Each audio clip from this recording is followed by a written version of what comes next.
क्या सच में ऐसा कोई मैजिक पोशन होता है जो चीजों को गोल्ड में बदल दे? हेलो बच्चों, welcome to my YouTube channel let's learn with Pragatika. बच्चों, आज हम सबसे इंटरेस्टिंग और मोटिवेशनल स्टोरी पढ़ने वाले हैं, ए बोटल ऑफ ड्यू। एक बहुत ही अमीर इंसान था जिसका नाम था लैंडलॉर्ड। उसका बेटा था रामनाथ। जब लैंडलॉर्ड को लगा कि मेरा आखिरी समय आ गया है, तब वो अपनी सारी जमीन जायदाद अपने बेटे रामनाथ के नाम पे लिख के मर गया। पर प्रॉब्लम ये थी बच्चों, ये जो रामनाथ था, ये अपनी जमीन पे काम ही नहीं करता था। क्यों? क्योंकि उसको एक अजीब सा आइडिया था कि उसको बिलीव था कि एक मैजिक पोशन होता है, जो कि एक लिक्विड होता है पानी की तरह, जिसको अगर हम किसी भी चीज के ऊपर छींट दे, वो सोने में बदल जाए। ऐसा रामनाथ बिलीव करता था और अपना सारा समय वो मैजिक पोशन को पाने के पीछे लगा रहता था, बजाय मेहनत करने के।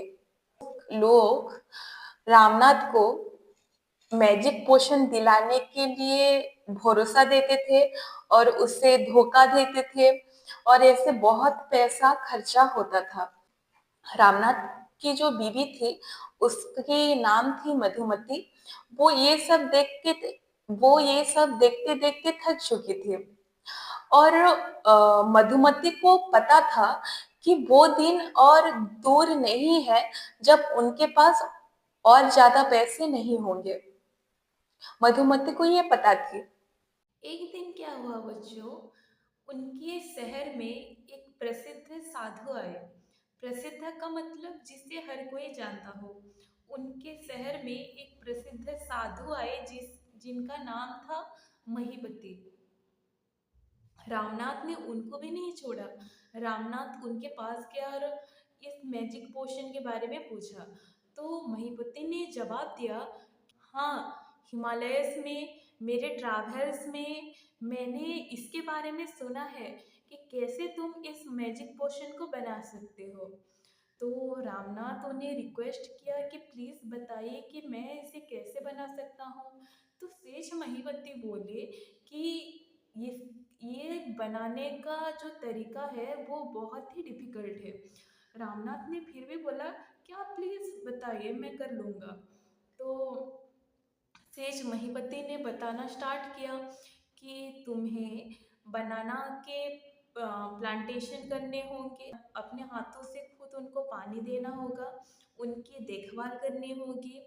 और सर्दियों में बनाना के जो पत्ते होते हैं, पत्ते के ऊपर जो पानी होते हैं, उन्हें ड्यू बोला जाता है। तो उन ड्यूज को तुम्हें बहुत संभल के उन्हें कलेक्ट करना पड़ेगा। और जब 5 लीटर ड्यू कंप्लीट हो जाए तो तुम उसे मेरे पास लाना। मैं कुछ मैजिक मंत्र चांट कर लूँगा और फिर वो ड्यूस मैजिक पोशन में बदल जाएगा। तो रामनाथ ने बोला कि सर्दियों तो सिर्फ कुछ ही महीनों के लिए आते हैं और 5 लीटर ड्यू कलेक्ट करने के लिए मुझे सालों लग जाएंगे। तो सेज महीपति बोले कि तुम बहुत सारा प्लांटेशन कर सकते हो। तो रामनाथ घरे आ गया और टेंशन में आ गया था। वो अपनी बीबी मधुमती के साथ बात करने के बाद वो जमीन जो कि सालों से वैसे ही पड़ी थी उसे साफ करने के लिए गया। वहाँ पे बनाना के प्लांटेशन किए और उनकी देखभाल करने लगा। जब रामनाथ उन पौधों का देखभाल कर रहा था, उन पौधों में से जो बनाना उगते थे वो मधुमती बाजार में जाके अच्छे दाम में बेच देती थी। तो आखिर 6 साल बाद 5 लीटर ड्यू कंप्लीट हो गए। तो जो रामनाथ था वो अ, उसे साधु के पास लेकर गया।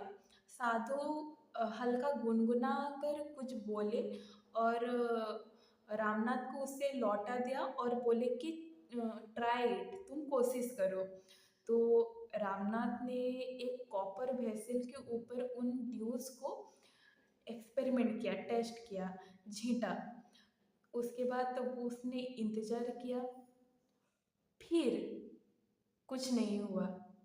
तो रामनाथ बहुत ही गुस्सा हो गया और बोला कि मैंने अपनी ज़िंदगी के 6 साल इसमें बिता दिए, ये तो चीटिंग है। तब सेज महीपति मुस्कुराए और मधुमती को आगे आने के लिए बोले। मधुमती एक बक्से के साथ आगे आई। जब मधुमती ने उस बक्से को खोला, बक्से के अंदर थे बहुत सारा गोल्ड कॉइन्स, जिसे रामनाथ देखकर एकदम सरप्राइज हो गया था।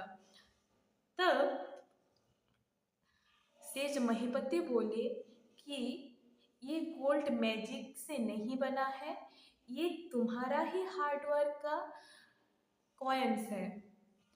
तुम पौधों की देखभाल करते थे और तुम्हारी बीवी उन बनाना को जाके बाजार में बेच देती थी और ऐसा करके तुम्हारा ये गोल्ड कॉइन्स बने हैं।